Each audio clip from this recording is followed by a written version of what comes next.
todos e todas. Temos o prazer de estar aqui em Manizales, Colômbia, durante as atividades da primeira Bienal Latino-Americana de Infância e Juventude, TV Claxo, entrevistando o professor José Manuel Valenzuela, del Colegio de la Frontera de México. Olá, como está? Buen día, Silvia Borelli, un placer saludarte y estar en este espacio de Claxo. Sim.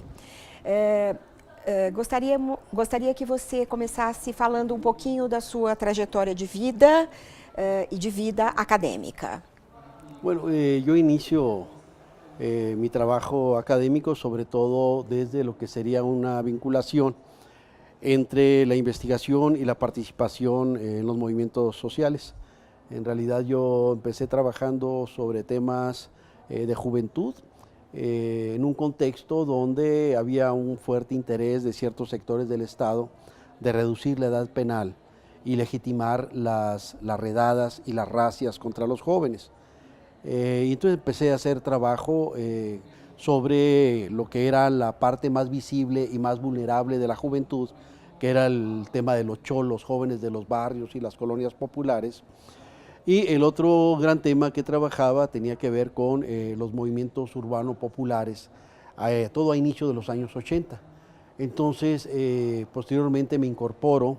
a lo que es el Colegio de la Frontera Norte y desde ahí ya de una manera formal empecé a hacer trabajo de investigación sobre este tipo de temas. Colegio de la Frontera Norte, situado en Tijuana, México. Sí, el Colegio de la Frontera Norte es una institución de investigación y docencia que se funda en 1982 y sigue teniendo un objetivo fundamental, el reconocimiento de la condición estratégica que esos 3.100 kilómetros que comparte México, o diría ahora que comparte América Latina con Estados Unidos, son una zona sumamente relevante, pero gran parte de la información que se tenía sobre esa frontera provenía principalmente de Estados Unidos. Entonces, para el Colegio de la Frontera Norte surge con la intención de conocer, analizar, interpretar los grandes fenómenos que definen esa compleja relación entre México y Estados Unidos y los fenómenos emergentes que se construyen desde la propia condición fronteriza. E como se dá, dentro do campo da sua reflexão, com a temática juventude, esse vínculo ou esse diálogo com os estudos culturais? Bien, ya dentro del Colegio de la Frontera Norte, a inicios de los años 80, fundamos un departamento de estudios culturales. En realidad ese departamento éramos originalmente 2 personas, pero las marcas desde las cuales emerge tenían que ver con, por un lado, la impronta gramsciana, que había sido muy importante en América Latina, sobre todo desde el trabajo con los sectores urbanos populares, con una perspectiva feminista. No se discutía todavía el tema de género, pero sí era una perspectiva feminista. Y para mí esto quedaba muy claro cuando entré al primer barrio, al primer gang o a la primer pandilla, y pregunté a los muchachos cuántos son aquí en este barrio, y me dicen 50. Yo pregunté cuántas mujeres, y dicen 20, 25, entonces, y hombres 50. Ahí me quedó muy claro entonces ese estar y no estar, ese estar adentro, pero estando siempre en la periferia de la participación de las mujeres desde la perspectiva pues del machismo que permea todos los contextos sociales, pero que ahí se volvía un tanto acendrado, a pesar de que ya dentro del proceso de investigación pude observar cómo las mujeres de estos barrios, de estas pandillas, rompen de muchos sentidos la perspectiva tradicional de la mujer sumisa y realmente tienen ciertos protagonismos muy interesantes desde los cuales ellos se posicionan en esa dura vida de los barrios, sobre todo barrios que tenían mucho conflicto entre ellos. Entonces el tema de lo que tenía que ver con el feminismo, el tema de juventud y el tema de frontera. Los estudios de frontera y la comprensión de cómo gran parte de las categorías desde las cuales se construyó la ciencia digamos, normalizada o la ciencia normal de la que hablaba Kuhn, en contextos de frontera, pues no era el Estado-nación solo el eje normalizador, sino que los propios entramados transfronterizos redefinían muchos de los elementos y los referentes desde los cuales se conformaban no solo las identidades, sino también la significación de las prácticas de los actores fronterizos. Entonces, el tema frontera, el tema juventud y el tema de género fue un asunto sumamente relevante desde el inicio, pero había otro que era insoslayable y era un asunto que ha permanecido a lo largo de la historia, desde la invasión de Estados Unidos a México, y tiene que ver con la cuestión étnico-nacional, y sobre todo porque recién habíamos tenido lo que era el movimiento chicano y lo que fue el movimiento de los derechos civiles de la población afroestadounidense, que impactaron mucho y que también redefinieron mucho las prácticas políticas de la población mexicana y de origen mexicano en los ámbitos de frontera. Entonces, la cuestión étnico-nacional y las discusiones que de ahí derivaron fueron también muy importantes en el inicio del Departamento de Estudios Culturales. En ese momento la referencia no era tanto Birmingham, era más Frankfurt, era más el tema, digamos, las grandes apuestas, era Marcuse, que estuvo ahí en San Diego, ahí en la misma frontera viviendo, y los temas que él planteó en relación con los nuevos actores sociales frente a ese adormecimiento de la clase obrera que él observaba en Estados Unidos, y por otro lado el protagonismo de las mujeres, de los jóvenes. Estaba obviamente Walter Benjamin como un elemento iluminador en la discusión, la referencia a Adorno, Horkheimer, Habermas todavía no se discutía tanto, pero eso era más bien los elementos de referencia desde los cuales conformamos el departamento. Pero habría que decir algo muy importante, que a diferencia de lo que se piensa mucho y se escribe mucho en la recreación de la genealogía de los estudios culturales en América Latina, en nuestro caso,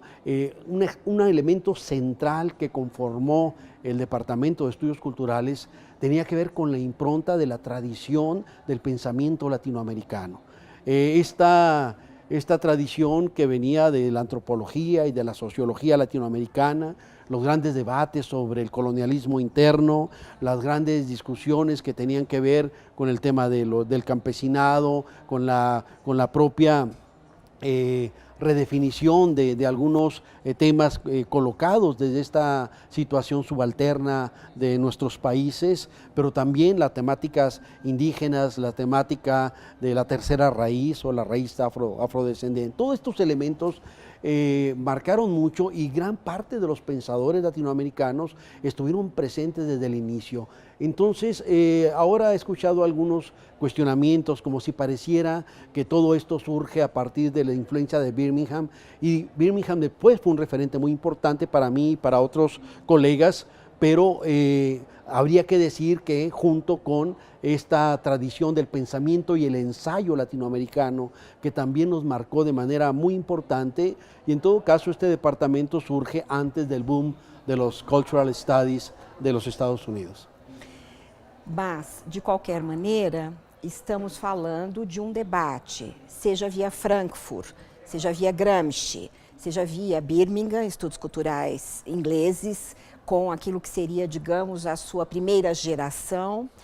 Estamos falando da emergência de conjunto de temáticas, feminino, o gênero, a questão da geração, da juventude, etc. Estamos falando de processo que se dá dentro do próprio debate marxista, daquilo que talvez pudéssemos dizer de certo descentramento da categoria classes sociais para aquilo que seria a emergência de uma série de outras, do ponto de vista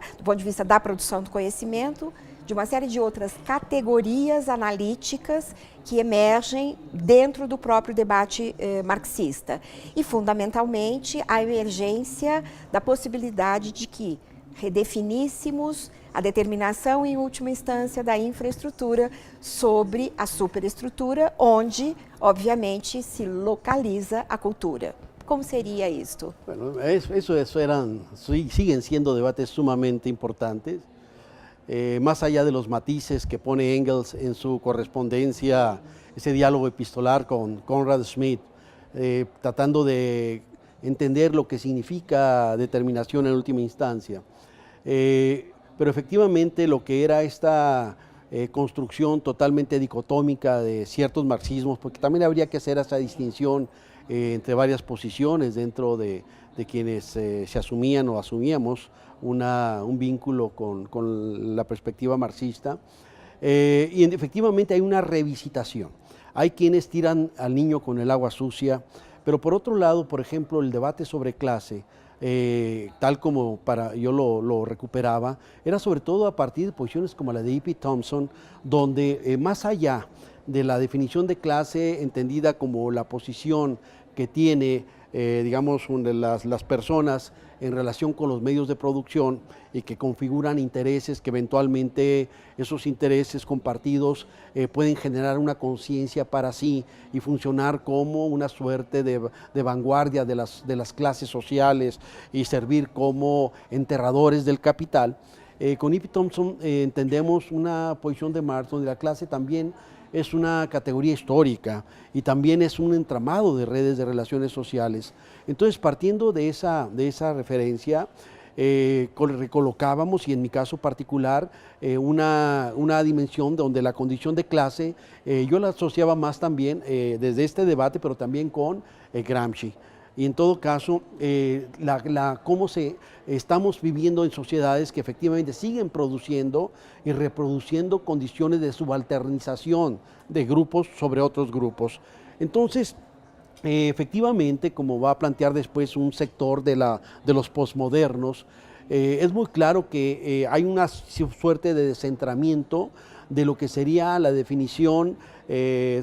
prioritaria del conflicto construida en las relaciones de clase, en el conflicto capital-trabajo.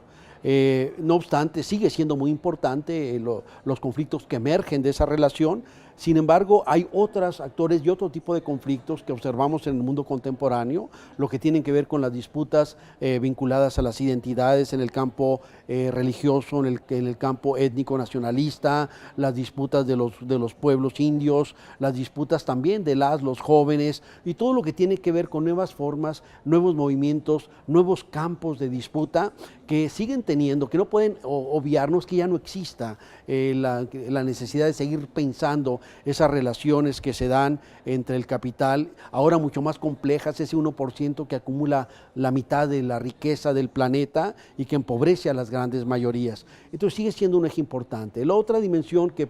era muy claro es que nosotros, por lo menos yo me posicionaba desde un materialismo cultural, recuperando esta perspectiva que uno puede ir, digamos, recreando con Raymond Williams, y efectivamente un materialismo cultural donde el análisis de los procesos culturales no es de los temas culturales, sino es la comprensión de la sociedad en su conjunto, de sus problemas, sus avatares, sus vicisitudes, desde una perspectiva de cómo se construyen los elementos de los dispositivos desde los cuales se conforma sentido de mundo y de vida de la población. Cómo esto incorpora todo el conjunto de los temas y de los campos de la sociedad, y es ahí donde el acercamiento cultural tiene un peso privilegiado. Y entonces, al mismo tiempo tenemos una situación que habría que repensar, porque se ha descalificado muy fácil lo que ha sido las grandes aportaciones del debate del marxismo, y usualmente se deja en esa dimensión de la dicotomía. Pero podríamos cerrar este apartado diciendo que efectivamente gran parte de lo que fue la reflexión que reposiciona estos debates viene desde un marxismo crítico, y que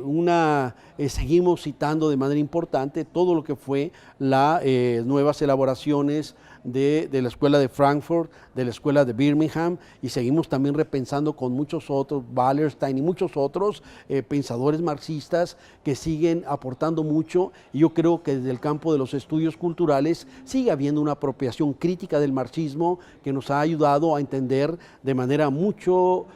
más profunda lo que es la articulación de los procesos de cambio que vivimos, la conformación de nuevos actores, nuevas subjetividades, pero también nuevas mediaciones en la construcción de la experiencia social. Bom, vamos agora,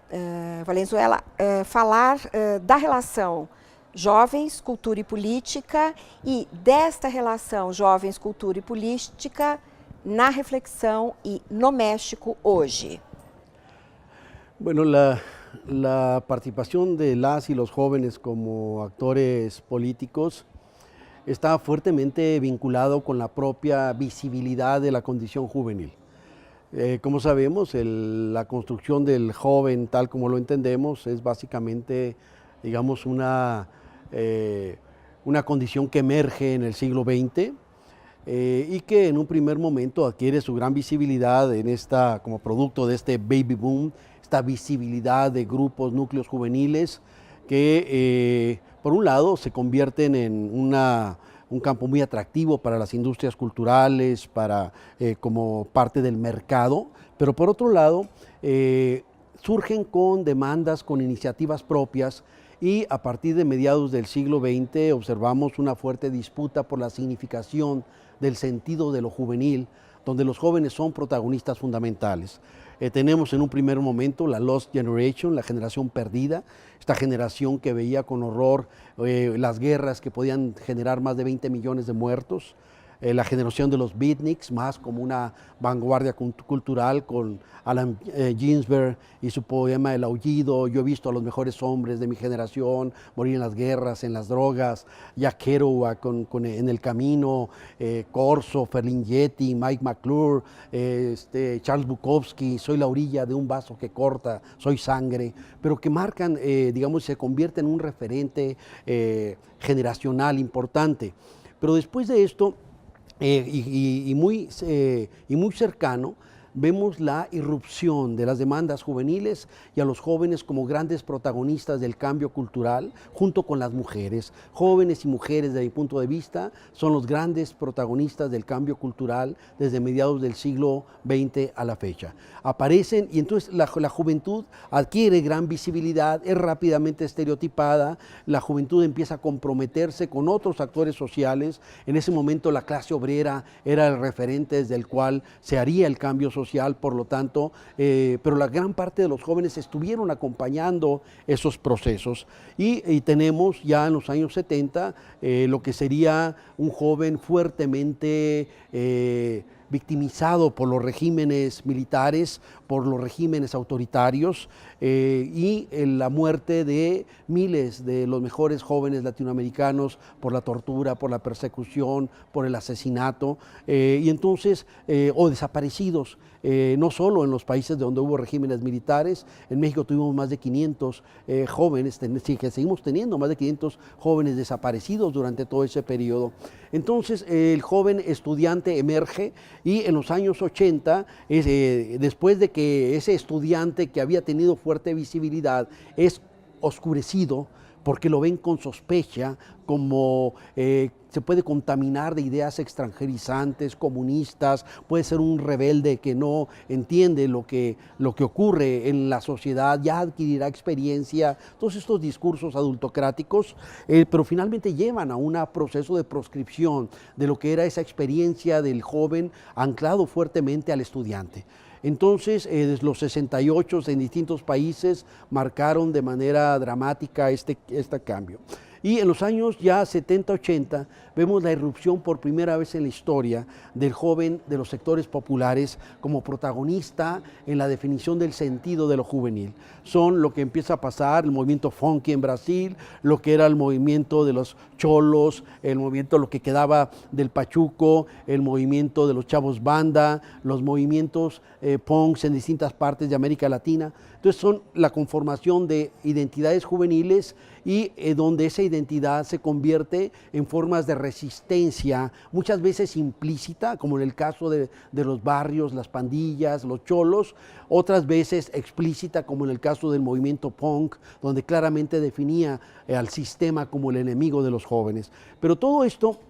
digamos, nos lleva posteriormente, después de un desdibujamiento de la figura del joven como gran protagonista de los movimientos sociales, políticos, a una discusión donde se empezó a plantear la supuesta desaparición del joven como actor político, el desinterés de los jóvenes. Lo que empezamos a ver a partir de distintos trabajos de investigación que se realizaron en América Latina, no es que al joven no le interesara así en abstracto la política, sino que había varios elementos a considerar. Uno de ellos era la necesidad de repensar el campo de lo político, donde no solo podía quedar acotado en la relación Estado-sistema de partidos, sino que estábamos viendo nuevas formas de participación en la cual muchos jóvenes apostaban por una agenda social y se involucraban, como lo hicieron, en temas que tenían que ver con los pueblos indios, como ocurrió con el zapatismo en México y en otras partes, que tenían que ver con los asuntos ecológicos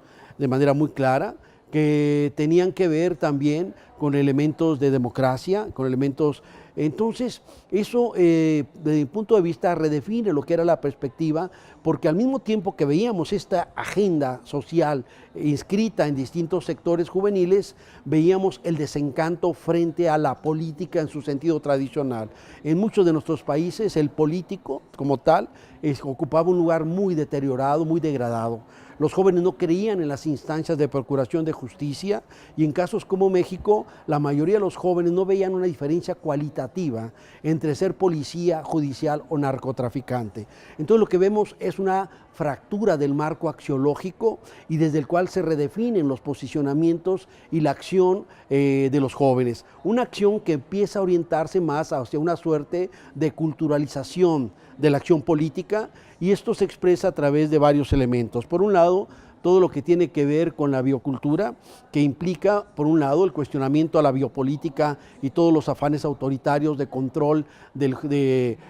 uso del cuerpo como dispositivo de control de los jóvenes, a través del tema del aborto, a través de la prohibición del consumo de drogas, a través del tema de la asepsia del cuerpo, tratar de evitar el tatuaje, perforaciones, adulteraciones, y entonces escarificaciones, y entonces lo que vemos junto a esto es efectivamente un control también de las estéticas con sus efectos como anorexia, bulimia y muchas cosas más. Frente a esto lo que vemos es que frente a la biopolítica existen nuevas formas de resistencia también mediadas por el cuerpo a través justo de los tatuajes, perforaciones, escarificaciones, las muchachas que abortan a pesar de la prohibición y la posibilidad de que vayan a la cárcel, el tema de las drogas donde muchas personas las siguen consumiendo independientemente de los marcos prohibicionistas, y las estéticas juveniles ajenas a lo que sería propiamente el mercado del consumo. Todo esto entonces nos genera una resistencia desde el cuerpo. Una segunda resistencia pasaba por el asunto de la disputa por la significación de los espacios públicos a través del graffiti y a través de otras formas de control territorial por parte de los colectivos juveniles. Y entonces, esto que teníamos hasta hace algunos años parecía separado. Parecía que había dos elementos. Por un lado, las y los jóvenes que seguían participando en la política más tradicional, jóvenes que conformaban nuevas identidades y desde ahí desafiaban muchos ordenamientos establecidos. Y lo que hemos visto en los últimos años es una rearticulación de estas dos cosas, donde los jóvenes empiezan a irrumpir también en la escena pública, replanteándose como protagonistas de formas de acción social, y a diferencia de lo que algunos piensan que esto entonces dejó de lado todo lo que eran las identidades, yo pienso que esto no ha ocurrido. Lo que vemos es que en esas marchas van gente punk, van góticos, van emos, van gente con distintas identidades que se articulan como parte de esos movimientos. Y entonces lo que empezamos a ver a partir de la primavera árabe y las distintas primaveras es efectivamente una nueva discusión en torno a las mediaciones desde las cuales se configura la acción social.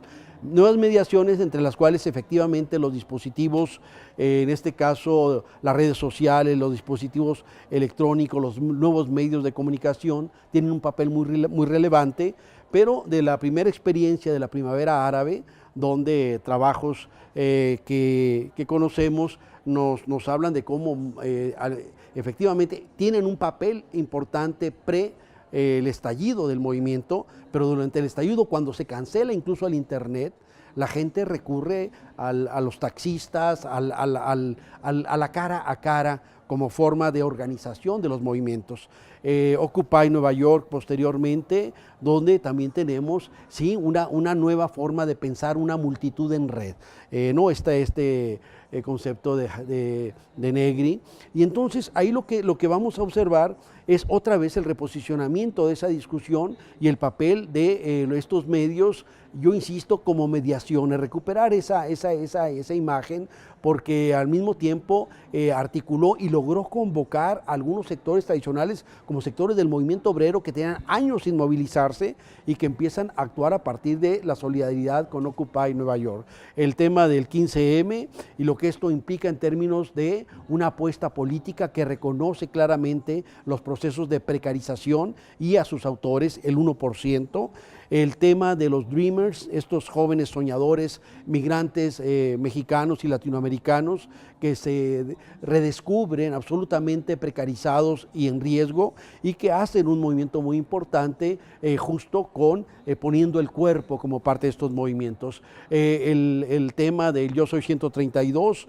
el tema de la MANE, el tema de los movimientos en Chile en torno al proceso educativo, lo que vimos en Brasil con la revuelta, pero en todo caso lo que tenemos es nuevas formas donde se articulan las distintas lógicas y de acción juvenil, las viejas identidades sobrepuestas o colocadas desde un papel periférico, pero al mismo tiempo lo que tiene que ver con demandas desde las cuales el actor juvenil aparece como un actor preponderante dentro de las nuevas movilizaciones. Aquí el asunto y la pregunta que hay que hacer es ¿dónde están los otros actores? ¿Dónde está la clase obrera? ¿Dónde están los sectores campesinos? ¿Dónde están los movimientos urbanos populares? Porque dejar solo a los jóvenes dentro de este desafío me parece que es algo muy grande cuando, como sabemos, la juventud es una condición relacional y la resolución de los asuntos juveniles pasa por la resolución de los grandes problemas del proyecto nacional y civilizatorio. Vamos falar pouco agora de três coisas: feminicídio, juvenicídio e os 43 de México. Sí, efectivamente estamos viviendo en América Latina y en otras partes del mundo, pero dejémoslo en el caso latinoamericano, una condición de precarización de la vida. Y esta precarización de la vida ha tenido como, como los sujetos que han padecido de manera importante esta precarización a las y los actores juveniles. Y esto se inscribe en distintos rostros. Uno de los más lacerantes ha sido el feminicidio,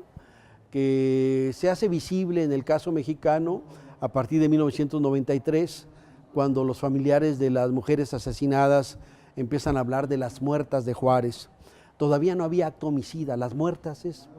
murieron, pero no, fueron mujeres asesinadas. Un concepto de la literatura del siglo XIX, femicide, permite colocar la acción homicida. Esto en la traducción que hace Marcela Lagarde tenía dos acepciones. Femicidio, que tiene que ver con el asesinato de una mujer, similar al asesinato de cualquier persona, y feminicidio cuando alude al asesinato sistemático de mujeres, sin más, digamos, razón que el hecho de ser mujeres, habitar un cuerpo de mujer. Entonces lo que vemos ahí es que efectivamente esto surge y se inscribe en un orden patriarcal y prácticas misóginas que emergen asociadas a este orden patriarcal. Pero esto, digamos, es un punto de partida. Es imprescindible para entender el tema del feminicidio, pero no es suficiente para explicarlo en su conjunto. Entonces, lo que empezamos a ver es que no era solo Ciudad Juárez, que es todo el país, que es Centroamérica, que son otros países, y son distintas las formas desde las cuales se asesina a estas mujeres. Vemos casos realmente dramáticos de empalamiento aquí en Colombia y en otros países de mujeres, que yo llamo robo de rostro, de mujeres donde un hombre decide que si no está con él no estará con nadie, y entonces contrata gente que le arroja ácido, que no solo le destruye la epidermis, sino le destruye el tejido digamos del rostro, y quedan completamente desfiguradas. Todos estos elementos asociados a lo que yo digo, la condición límite del acto misógino, que al final de cuentas pasa por el asesinato de la mujer, se fue dando, pero para que esto pudiera existir hay varios elementos de precarización que no tengo tiempo de explicar ahora, pero simplemente los señalo. Uno es la precarización que se fue dando de la vida de muchas mujeres en contextos de frontera a partir de las famosas leyendas negras y eso de la prostitución exotizada de los mundos fronterizos, que era trata humana, aunque no se le llamara así en esa época. Número dos, la precarización laboral que emerge con todo lo que fue el tema de la maquiladora, que inicia en 1965 con el programa de industrialización fronteriza, y lo que se nos planteó como un programa particular de empleo no era otra cosa que la punta de lanza de las nuevas formas de relación flexibles del capitalismo neoliberal. Y ahora el tema de la maquila está en todo Centroamérica, está en todo México, está en Colombia, está en Asia, está en todas partes. El tercero tiene que ver con los desplazamientos migratorios, que rompe los vínculos comunitarios de protección de muchas de estas mujeres que migraron para trabajar. Entonces eso, aunado a un estado cómplice, yo le llamo un estado adulterado, como la droga, donde, digamos, esto que algunos llaman narcoestado, pero que se asocia totalmente y está totalmente implicado en lo que ha sido el asesinato de mujeres. Entonces, lo que tenemos es efectivamente un feminicidio que ha cobrado la vida de cientos, la vida de miles de mujeres, pero por otro lado, vinculado a esto, lo que vamos observando es el asesinato de miles, de cientos de miles de jóvenes dentro de lo que serían los distintos formas de articulación de la violencia, una violencia en muchos casos vinculada al tema del narcotráfico, donde efectivamente gran parte de los jóvenes que matan y mueren, o de las personas que matan y mueren son jóvenes por un lado, el tema del sicariato y lo que yo llamo los tonas y los ponchis. Los tonas es todo un núcleo, un gran sector poblacional juvenil que asume el todo o nada, tonas. Todo o nada, me la juego, más vale una hora de rey que una vida de buey, y se la van a jugar, porque no están cerrados los canales de movilidad social para ellos, y la única manera de acceder a esos satisfactores con los que los bombardea la sociedad de consumo es desde el referente del narco. Por otro lado tenemos los ponchis, estos niños sicarios que desde muy jovencitos asumen que de grandes quieren ser narcotraficantes, y niñas que dicen quiero ser novias de narcotraficante. Lo que hemos visto en Brasil desde los años 80 con el asesinato de muchos jóvenes en las favelas, estas formas de limpieza social, lo que hemos visto en Colombia con el tema de los falsos positivos y la muerte artera que sigue impune, lo que hemos visto en México, donde no solo son el narco, sino es la complicidad del Estado, una complicidad que se hace totalmente visible en el caso reciente de Ayotzinapa, en Iguala, en el estado de Guerrero, México, donde efectivamente son los policías con el amparo del ejército que no interviene, y cuando interviene es para amenazar a los jóvenes, quienes entregan a los muchachos estudiantes a los narcotraficantes de Guerreros Unidos, y efectivamente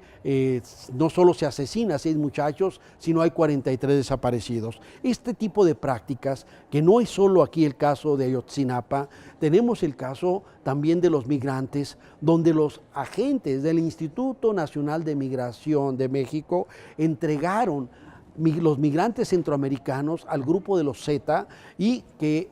estas fosas clandestinas como los de San Fernando, Tamaulipas, donde aparecen 73 cadáveres de migrantes que murieron en las mismas condiciones. Entonces, ¿qué tenemos? Tenemos una condición donde declara complicidad,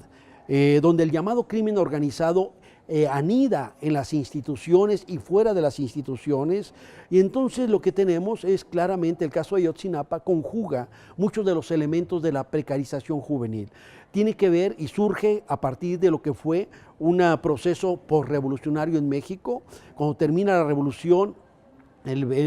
inicio de los años 20, el primer secretario de Educación Pública es José Vasconcelos. Entonces, dentro de una idea desarrollista era llevar la educación como la palanca, digamos, del desarrollo al país, pero también tenía que ver con elementos muy centrales del proyecto